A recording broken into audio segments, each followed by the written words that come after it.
Bienvenue pour cette mise à jour des renseignements de Stylo News. Aujourd'hui, notre focus est sur la Corée du Nord. Entre l'escalade de ses essais de missiles et le renforcement de son alliance avec la Russie, la péninsule coréenne est une zone de tension croissante. Voyons ensemble les derniers développements. Ce bulletin d'information est rendu possible par ProWave AI, les créateurs de la plateforme Stylo Style Ops, notre outil de renseignement en source ouverte, mais aussi de Stylo News, la version disponible sur le web et les applications mobiles. Alors, quelle est la situation sur le terrain?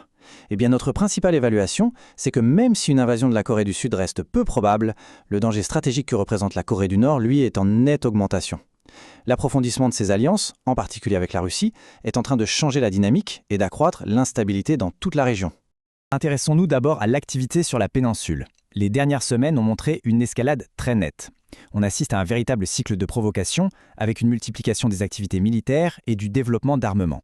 Si on regarde le mois d'avril, on voit bien qu'il ne s'agit pas d'événements isolés. Du 6 au 8, des tests de systèmes avancés. Le 13, un nouveau missile de croisière. Et le 19, plusieurs tirs de missiles balistiques. Ce rythme, vraiment intense, n'a rien d'anodin. Il démontre une volonté claire de moderniser l'arsenal et d'envoyer un message stratégique très fort. Et la question c'est, qu'en est-il des armes pour ces missiles ?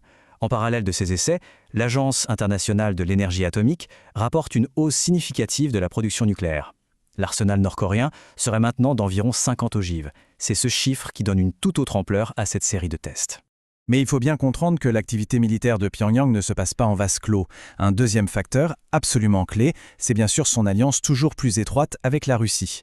L'analyse des faits montre que la Corée du Nord ne se contente plus de provocations, elle soutient désormais très activement les objectifs stratégiques de Moscou. Et cette coopération, elle est très concrète. Ça va du soutien militaire direct en Ukraine, avec des livraisons d'artillerie et de missiles, jusqu'à la construction d'infrastructures stratégiques communes. On note aussi des visites diplomatiques de très haut niveau et même des projets civils, comme cet hôpital de l'amitié, qui viennent souder les liens.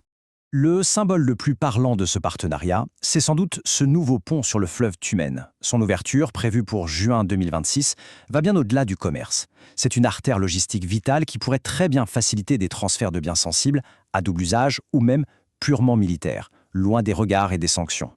Face à ces dynamiques, il est essentiel de comprendre comment les différents acteurs voient la situation.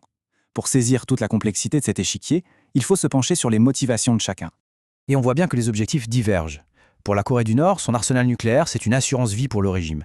Pour la Russie, c'est un partenaire pour contrer les États-Unis et obtenir du matériel. De leur côté, la Corée du Sud et les États-Unis tentent de maintenir un équilibre précaire entre défense, diplomatie et l'objectif de dénucléarisation. Ce sont ces calculs stratégiques opposés qui rendent la situation si volatile. Alors, que faut-il observer dans les semaines qui viennent ? D'après les informations actuelles, plusieurs tendances et indicateurs clés se dessinent. La question que tout le monde se pose est donc à quoi faut-il s'attendre concrètement? Le scénario le plus probable se dessine en 4 points. D'abord, la poursuite des essais de missiles pour continuer de montrer sa détermination. Ensuite, il faudra surveiller de très près les avancées sur le pont Tumen. Troisièmement, on peut s'attendre à d'autres rencontres diplomatiques entre Pyongyang, Moscou et Pékin. Et enfin, le sommet sino-américain de la mi-mai pourrait bien rebattre les cartes dans la région. Voilà qui conclut ce premier tour d'horizon de la situation. Pour une analyse beaucoup plus détaillée de ces événements et de leurs conséquences stratégiques, le format complet de notre mise à jour est disponible sur votre plateforme d'écoute habituelle ou en suivant le lien qui accompagnait cette publication. Merci pour votre attention. Pour des informations à la demande, basées sur l'intelligence artificielle, n'hésitez pas à vous abonner à Stylo News sur stylonews.com. À très bientôt.